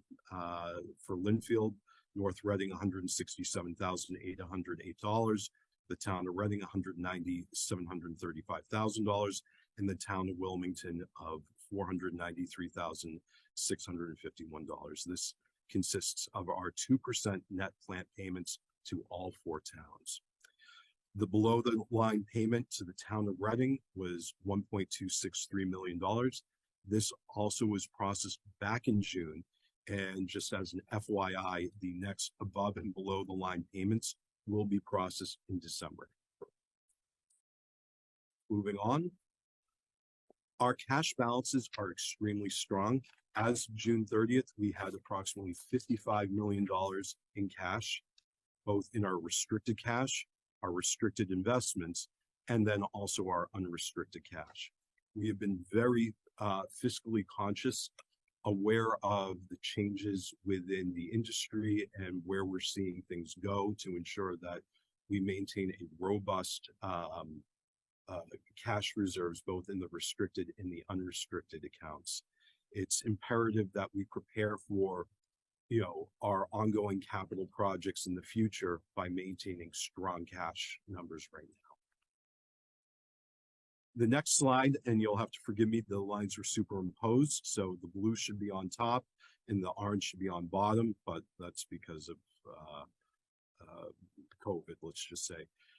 Point being is that our preliminary operating budget numbers are below, or our actuals are actually below our budgeted numbers.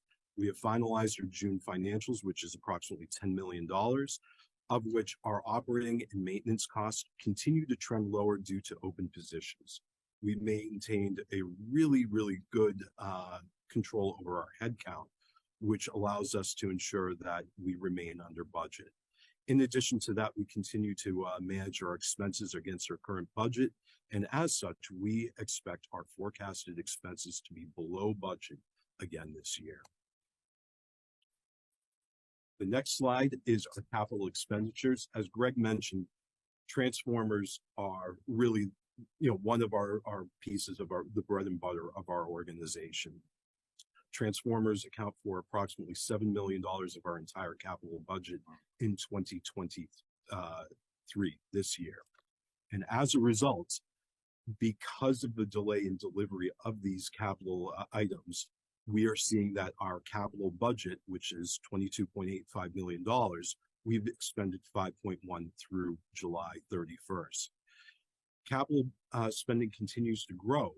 However, because of the delay in the delivery of these important items, we expect our projected spending to be around $12 million at the close of the fiscal year, the budget year, excuse me.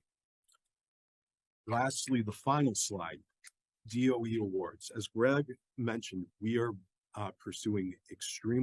we're aggressively pursuing federal money. Federal money comes in several different flavors. We have grant money, we have IRA tax credits, and we have rebate money.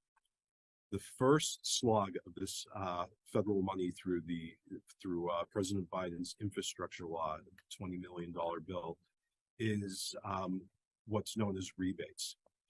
On September 1st, RMLD was authorized to receive up to $25,000 in rebates for our transformers, and we are processing those first rebates as we speak right now.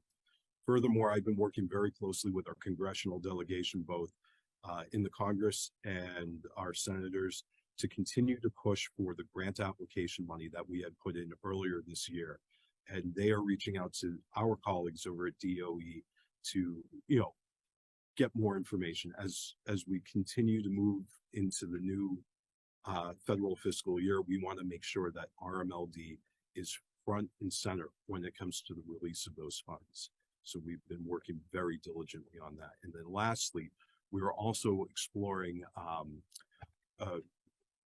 direct payment, IRS payment tax credits back to RMLD, similar to the rebates, but a different program. So these different types of funding sources will allow us to really move boldly forward when it comes to our capital program that we will be presenting in the coming weeks. Questions or comments for Ben? Thank you. Yes, Bob. Karen, sure. Exciting presentation. Numbers are big. Mm. So I give you a quick update. So the Green Communities Grant Program, the delegation, our state delegation sent a letter to Department of Energy. I touched base with Brett Haggerty this week and said they were arranging a meeting. So I'll just pass that on because we're continuing to push and hoping that we can get that by the end of the year. And then I always have questions about, and you correct me if I'm focusing on the wrong account. I believe it's the fuel reserve versus the rate stabilization. Yes. So regulate at a rate. We plan for where we're going and where we need to get to. And by the way, I appreciate all of the grant activity as well. That's awesome. But I was concerned when the gas line was literally blown up and gas rates spiked. And I think this board had the discussion back then that, oh, our policy said we have a fuel reserve fund for shocks to the system. And somehow gas was not included because we can trust the gas company. There's never going to be shock to the system. So I don't know what, and I've asked the auditors before for the revenues you have now. If you're gonna have a fuel reserve fund, and let me assume you're not the one that does, what percentage would it be at? What is it now? And the two things I would ask you again to maybe relook at the policy for using that. Why? My understanding is it just gets bigger. Yeah, we didn't revisit that. Less flexibility for doing. Just for clarification, so that account that we spent a lot of time talking about was the rate stabilization fund. Okay. All right. The fuel reserve one is one that we so our energy costs go up and down literally every day, but every month. And then there's an issue of timing across 3 months in terms of when energy is delivered, when energy is billed, and when we bill our customers. So there's a kind of a 3-month window. That fuel reserve is adjusted literally every month. Okay, so I have two. Yeah. So that one is not the rainy day fund. Yep. It's the rate stabilization fund. And this they happen to be right now. That fuel reserve is a much more volatile. The rate stabilization is the rainy day fund. And this year our total power supply costs, we had forecasted literally a year ago, September, when we did it, September 14th was the snapshot we took. We were anticipating to do roughly $74 million. That was a combination of the cost, primarily the cost of energy was the big issue back then. And then there was the actual use of energy. The number so the target that was set back in 2002 was about 6.5 million. We actually started having a discussion, but I think one of the takeaways we had for that meeting back in the springtime was 10% is probably a reasonable number. So 7.1 million out of 74, 10% of annual fuel of annual. So the rainy day fund would be 10% of our estimated annual power supply cost, which is transmission capacity and fuel. So fuel is one of 3 key components.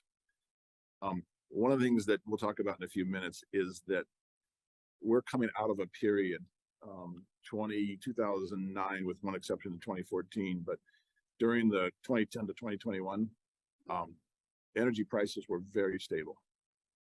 As we talked about recently, we are now in a worldwide energy market, and so there's a massive amount of volatility. So that rainy day fund is for exactly the kind of issues. If a pipeline gets destroyed, a major piece of equipment on the wholesale market falls apart, and the rates, they'll be expensive in January, but they stay expensive in March, April, and May. That's what that's for. So we can talk again about how we might adjust it. But what has changed going forward?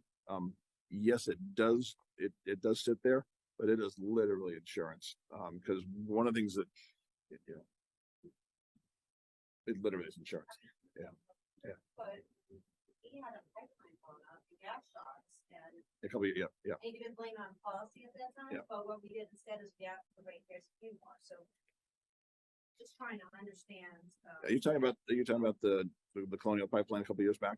no, I'm talking about Europe, the pipeline getting blown, the Russian pipeline getting blown. Oh, yeah. Okay. yeah. Yeah. And luckily it resolved itself. Well, we're not resolved. It's still volatile. I mean, yeah.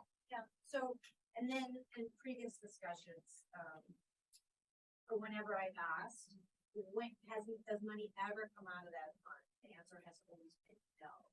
So it's a different kind of fund. Actually, yeah, that's a great question. So what we actually did year before last is we took $1.6 million out of that fund. And so September, October, November, and December of 2021, we actually took $400,000 each year and basically reduced the fuel charge. So we basically gave it back to the customer, not as a direct check, but we basically applied it. So we actually did. It was higher than that. We actually did recently take $1.6 million out of it. We'll discuss when we get to the rate in terms of what the right number is.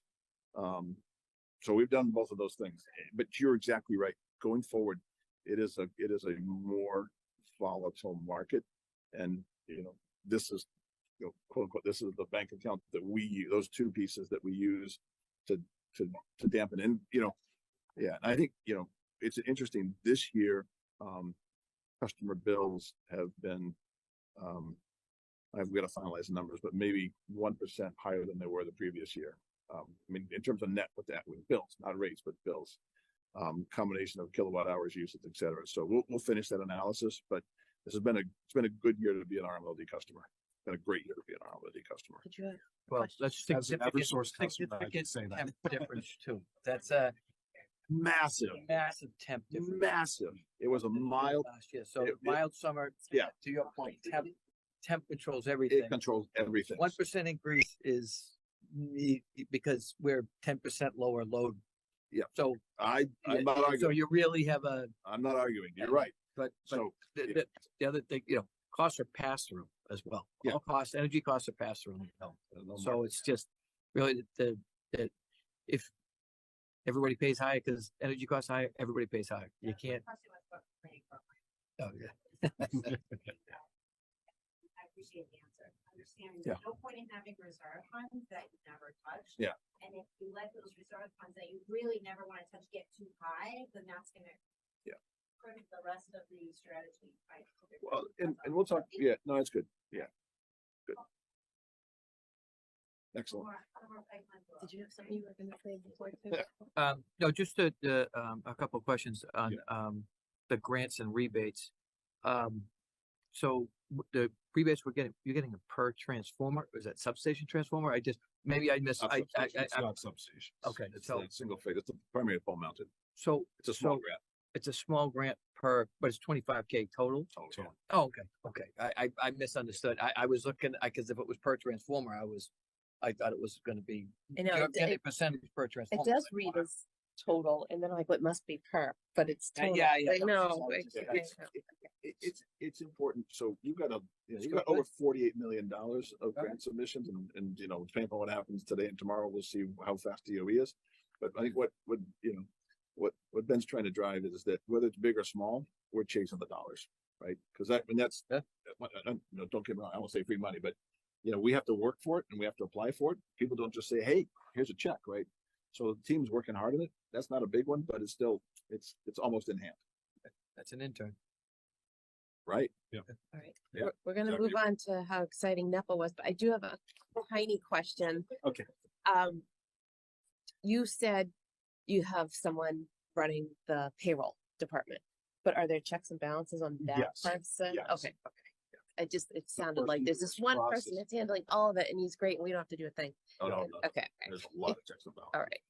All right. How exciting was You're gonna learn NEPA? about this. I think I'm on the list. Oh, You guys are part of it. and that was not Pam who said hello to you at NEPA. oh, good. I literally, and then gone. I promise if I see you at a conference, I will stop. Well, I was, Not just wave across the yeah, I room. was on the, I got caught in this. It was part of a recruiting call, and anyways, I thank you for clarifying Everyone that. just wants to wave to you. Next year. Okay, so we jump to NEPA. So this NEPA was a pretty good session, actually. Not that they all are, but they all have different flavors to it. But a lot of time and effort goes into create these NEPA conferences, and they tend to be very relevant. There were 7 presentations total. I just took 4 critical ones. Again, Gordon Van Wheely, he is the CEO of ISO New England. He is a very important, influential, not just speaker, but what he decides to do. And so his presentation was, I think, 20 slides. I like as I do, try what are some key things that came out of it. So I'll 5 minutes to hit all 3 of these. The message is pretty clear. What Gordon was basically talking about, legislation is driving a lot of this change in the energy world, not, both within the state, but also on a national scale. All right. And they have responsibility for all of New England and all of New England states. There, as a result of this, the energy mix is changing, right? It's changing from, primarily natural gas. If you take that slide, he had a whole bunch of slides. He's a data guy too. A couple of key things he talked about, right? One is non-carbon is growing, no big surprise there. He did comment that PV generation, in terms of, he had a slide that talked about all the different generation pieces coming in. Solar PV as well is well funded. There's been cancellations of projects. There's some price increases. There's some delays, but not like wind and transmission, right? The wind projects they're a bit of a mess, is what he was talking about, particularly the offshore stuff, because costs are much more expensive than planned, and then getting that transmission piece. As you go to more renewable, as you go to more non-carbon, it's by definition more distributed. By definition, then you have to have more transmission to get them to the load centers. So there's a massive need for additional transmission systems. That is also not well funded. It's in the early, that's a whole nother game of challenges that face the regional network. He talked about natural gas resources. They will remain a critical fuel source. Right now, they are 50% of load. The utilization is somewhere between 50 and 60%. They will be phased out, but many of them will be closed, but they won't completely disappear. And the reason why they won't completely disappear is there will be times and periods where it is the 4th day of a gloomy, cold, no wind period, right? And, if you go to upstate New York, which are not uncommon, right? They aren't as common here in New England, but they do come, and they will come at some point in time. As Bob mentioned, last winter was very mild, and this summer was very mild. Our peak this year was in September. September 6th was the capacity peak. It wasn't abnormally high for a September. It's just there was no July peak. There was no August peak, right? So the September one became the peak for the year. Kind of unusual. He also mentioned that he calls it adequacy. We call it reliability, but energy adequacy, it's a critical issue between 2027 and 2032. So he's being very careful in terms of his words. He's not saying the sky is falling. He's just, saying, hey, all of us that participate in the market need to be aware that it's becoming more challenging. So, key implications for us, right? We're working on the reliability issue, right? The energy storage is a small piece of it. And then, the longer term, within territory generation. Again, we're consistent with what he's been telling us. Distribution network, he talked about winter peaking. Again, no big surprise. The stuff we have on there, we have real data in terms of what it means to us. But the key events and the key trends they're not novel observations that, oh, look what we found. All of the energy, in New England, it is a common issue that we're going to be coming winter peaking. And then there's a dynamic nature of the loads. They're going to change, particularly in terms of how people charge vehicles. And then last thing he mentioned, right, EVs and to a lesser extent, air source heat pumps, those are the main load drivers going forward in time. So, his comments are pretty consistent with what we've been talking about. Again, this isn't something new. He's been talking about this for a while as well. But those are some key pieces that came out of Gordon's comments. We have the presentation. We have a whole presentation set. So if you guys, we could send those to you as well. The other one was Mike Zinker. He is NextEra. So he we do a fair amount of business with him, so we get a lot of one-on-one discussions with them, but he did a major presentation.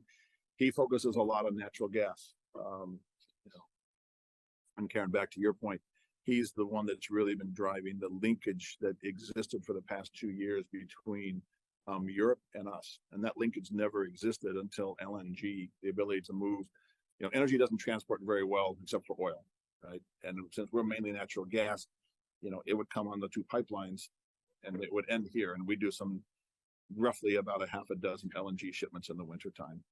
But what happened with the war and the pipeline, et cetera, there was a massive transition because they were willing to spend more. And the LNG tankers started going to Europe. So that was part of the reason why we had a big spike last year. At the end of the day, there's a whole bunch of neat pieces that he talked about. But right now there is we are disconnected currently because both in Europe, our weather in New England ends up in Europe 24 to 36 hours later because of the way the Gulf Stream and the wind patterns go. So we had a mild winter. Europe had a mild winter, and that was actually beneficial to everybody because they weren't quite ready for a cold winter last year, which is why, you know, the energy prices came down more than expected. A couple of pieces. The key thing and the key message he had is the volatility of pricing. Remember I told you, and he would tell us, he shared as well, 2010 to 2020, things are pretty stable. You know, small adjustments, you know, $30 to $50 a megawatt hour, but, you know, nice, smooth, easy things. Those days are over. So there's an increased volatility, and it's driven by the exports of natural gas. He has a half a dozen, that's probably overstated. He's got 3 or 4 slides that talk about the build out of LNG shipping terminals and the LNG tankers that will take energy to either Asia or to Europe. We don't do a lot of, you know, we have a natural gas constraint, and if you link Zenker's comments with Gordon's comments, you know, there's a continuing increase of natural gas demand in New England until 2032, and then it starts to fall off. And then we end up in at some point in the mid 2030s, we'll end up with an excess of natural gas. So natural gas is it's going to be very volatile, but it's going to get cheap again. But the legislation is going to drive us toward, you know, non-carbon renewable sources. And it's a fascinating puzzle. It's a model. What? It's a model. It's a model. It's a model. That's the modeling. It's not reality. You know what I mean? Well, no. Yeah, you're right. Oh yeah. Well, the question, you know, what's going to really happen? But I think we're on the same page, which is it's all driven by the legislative agenda, right? It's, you know, what are those targets going to be? Because that's going to influence how all this plays. There's a bunch of things happening, you know, in Europe. The UK is, anyways. So Zenker's comments are basically volatility. So what does that mean to us? We've already made a transition because we've been working with them for a while. We've already made a transition. We used to be 70% hedged. You know, if you remember back 2 years ago, 2.5 years ago, we went to, you know, 80 to 85% hedged. We've made an intent to try and get to 90% hedged. And when I say hedged, long-term contracts. But because our volume came down, we naturally went up to 90, 95%. Because it was a mild winter. So our contracts filled in and we didn't have to buy as much on the wholesale market. No big surprise. The other 2, I'll just do one more. So Millstone Nuclear. So there's 2 nuclear facilities in New England. Millstone is in Connecticut. Seabrook is in New Hampshire. We have contracts with both of them. Our nuclear portfolio, we made a decision, you know, 2 years ago to put it roughly at about a third. You know, we can go up to 40%, which is good. We're roughly in the high 20s right now. We're trying to work out a program where we can do additional purchases from Millstone. And the reason is just to make sure that we balance risk, right? Because there's one reactor in Seabrook. There's 2 reactors in Dominion runs the Millstone facility. All said and done, you know, the same strategy that we're on to try and they're focused on taking care of their primary customer, which is Connecticut. They look at small MLPs like us as being interesting noise, and if we catch them on the right day, we can get some additional contracts. The contracts we have in place right now were done, you know, back in the 80s. So we actually have long, you know, I won't say perpetual until end of life type pieces.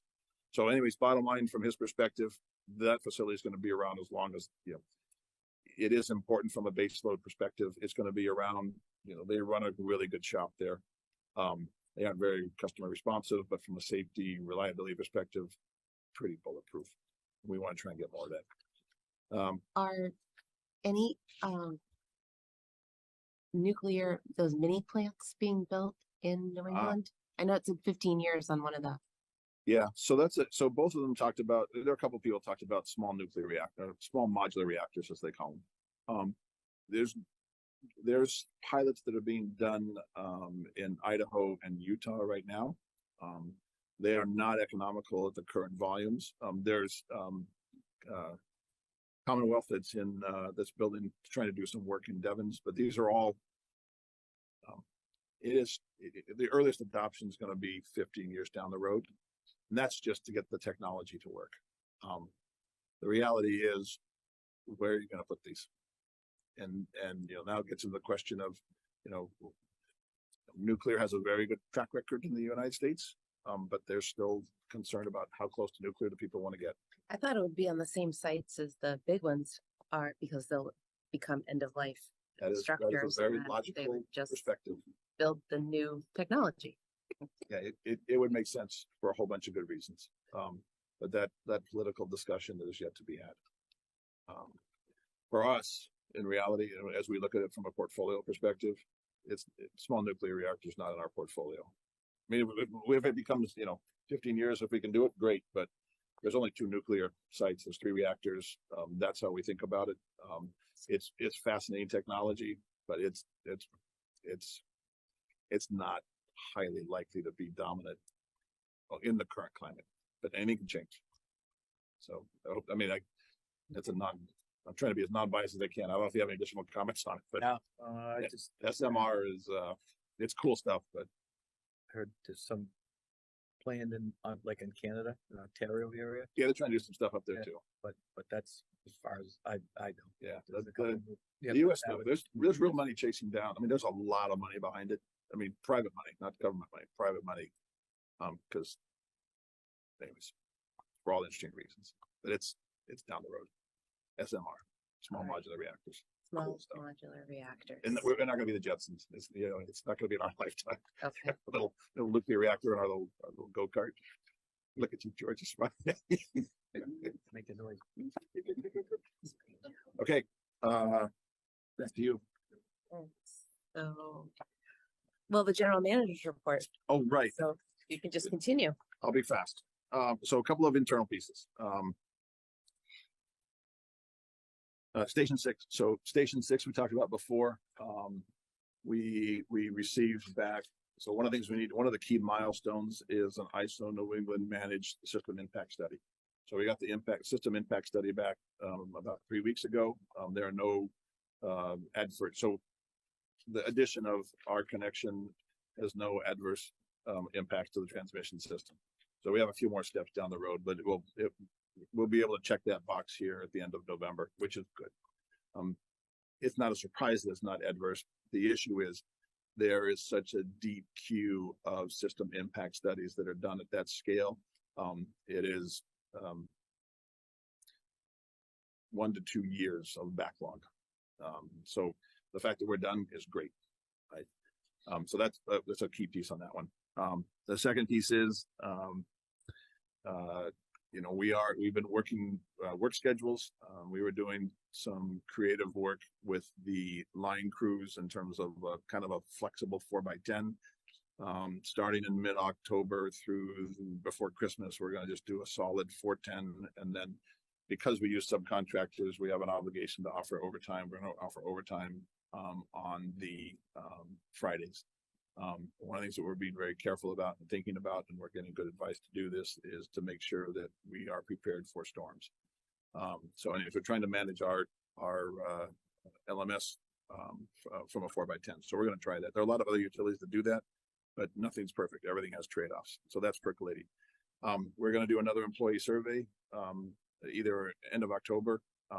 We might come back to you because we have one of our policies is an anonymous communication policy, and the anonymous survey that we want to do with the employees is not consistent with our policies. So we might make a slight, we might bring that one to you guys next one, and then do the anonymous employee survey thereafter so that we are internal. Wasn't the first one you did not anonymous? It was not, it was signed, Right. but it was very limited. And I was the only audience behind it. And it came out, we had an all hands meeting today.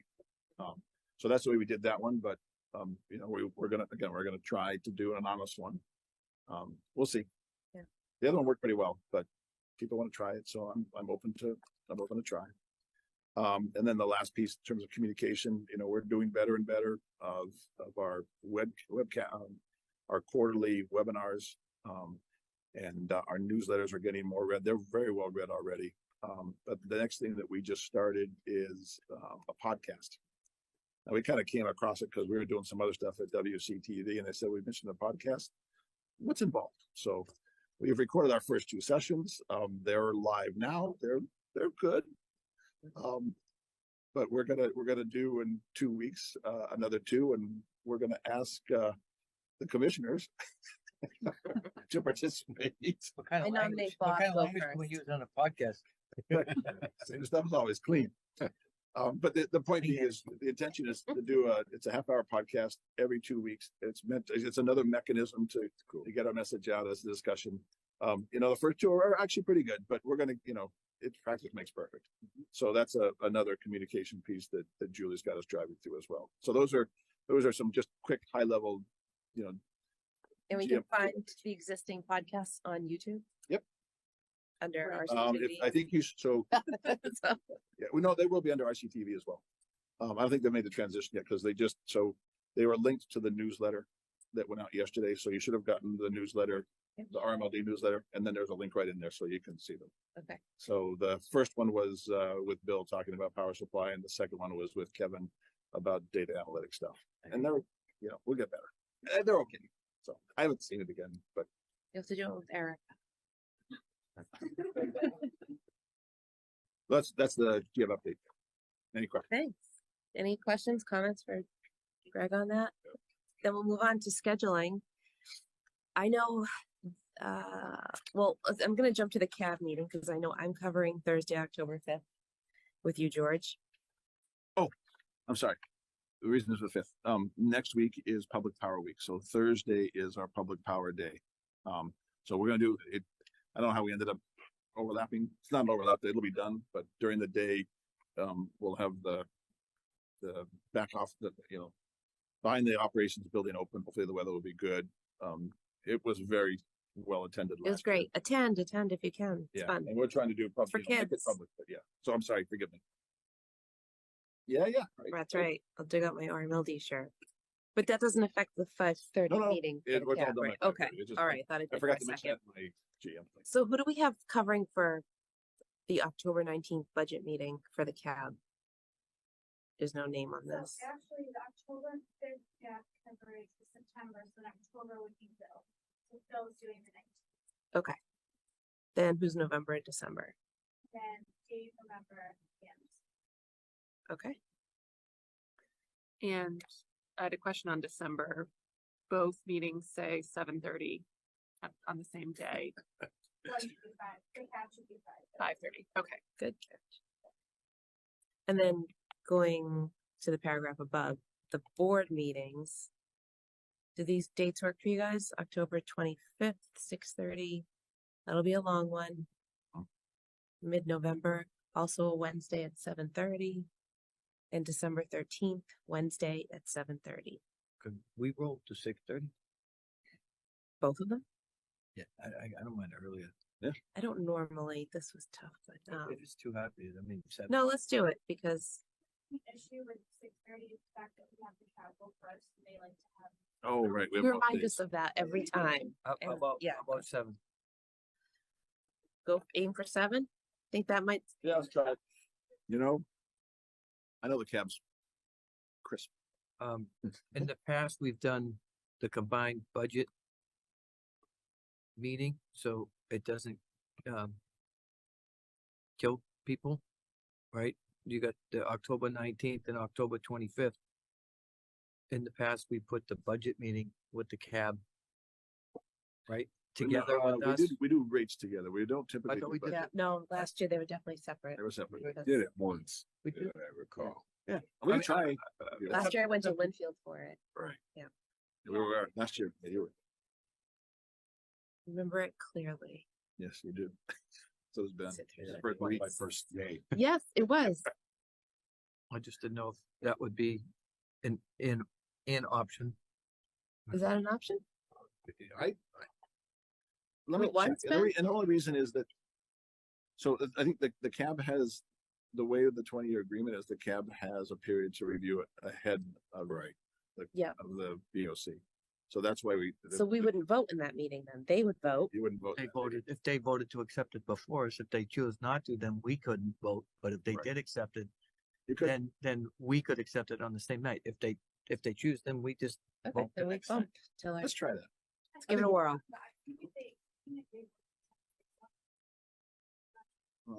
Okay, we'll check. Once you Let's vote, try- you vote. Yeah, I Can't think- rescind yeah. the vote.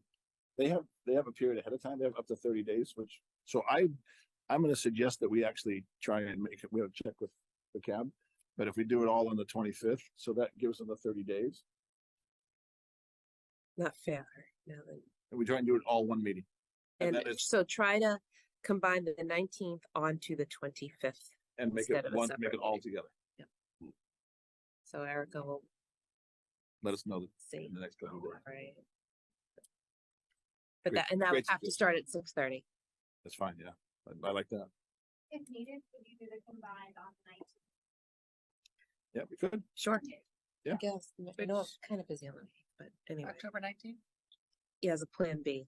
Plan A is Wednesday, October 25th at 6:30 with the cab for the budget presentation. Yep. And the backup is we do it a week earlier, really, Yep. on the 19th. I prefer the Wednesday, 25th personally, but Yeah. I'm That's flexible. Yep, Oh, that's our Wednesday. first choice. Yeah, Yep. that'd be good. Yeah, understand. Okay, yeah, plan A, plan B. Yeah.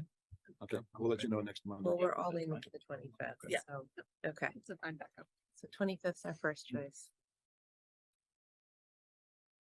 And moving on, there's a meeting that we can attend as commissioners in Littleton, right? Yeah. I went to the one week before last. I was not available to do it on the May one. I was kind of lukewarm on them, but I think it's better. So I think it's what, I'm gonna try and go to the next one. As commissioners, it's And I think it's probably good for- more. Yeah, I think it's good for I you guys went too. once well over a year ago, so. Yeah, I think that's okay. But all my comment is, I was gonna say, don't bother, but I've changed, Okay. so. it's Are worth- those all day with Nope, time no, it's an hour. morning. in the morning? 10:30. Okay. in Littleton for an hour, a lot of people in a big room. Yeah. Okay, and then we have the warrant schedule. You guys can look at that. So he's gonna do that. And now we're gonna move into executive session, so Yeah, go ahead. go ahead, read Get it. ready.